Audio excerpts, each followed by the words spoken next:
ભાઈગીની reel બનાવનારા તત્વો સામે સુરત પોલીસે કાયદાનો સકંજો કસ્યો છે। રીલબાઝ ગોલ્ડન કિંગ જાફર અને સુરત ક્રાઇમ બ્રાન્ચ પોલીસે કાયદાનું ભાન કરાવ્યું હતું। ગોલ્ડન કિંગ જાફર ગોલ્ડ પહેરી ડોનગીરી ટાઈપના વિડીયો સોશિયલ મીડિયામાં બનાવી રોફ જમાવતો હતો। ક્રાઇમ બ્રાન્ચે ગોલ્ડન કિંગ જાફરને બરાબરનો પાઠ ભણાવતા જાફર પોપટ બની ગયો હતો। સોશિયલ મીડિયા પર છવાઈ જવા માટે યુવાનોમાં ભારે ક્રેઝ જોવા મળી રહ્યો છે, ત્યારે અસામાજિક પ્રવૃત્તિ કરનારા પણ સોશિયલ મીડિયાથી પોતાની ધાક ઊભી કરવા માટે અવનવા વિડીયો મૂકતા હોય છે। આવા રીલબાઝો સામે સુરત પોલીસે એક્શન લીધી છે।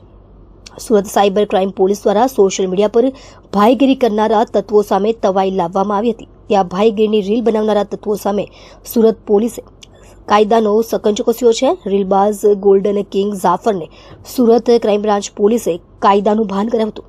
જાફરે માફી માંગી અને પોતાનું સોશિયલ મીડિયા એકાઉન્ટ ડિલીટ કર્યું હતું। જાફર આ અગાઉ પણ અનેક ગુનામાં જેલની હવા ખાઈ ચૂક્યો છે। मेरा नाम है जाफर गोल्डन। मैं रील्स बनाता था पहले, और अभी गुनहगारी सब छोड़ दो, और अभी और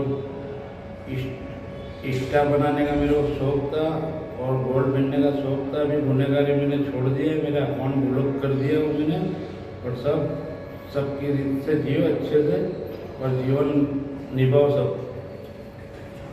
सब जीवन छोड़ दो, ये गुनहगारी छोड़ दो।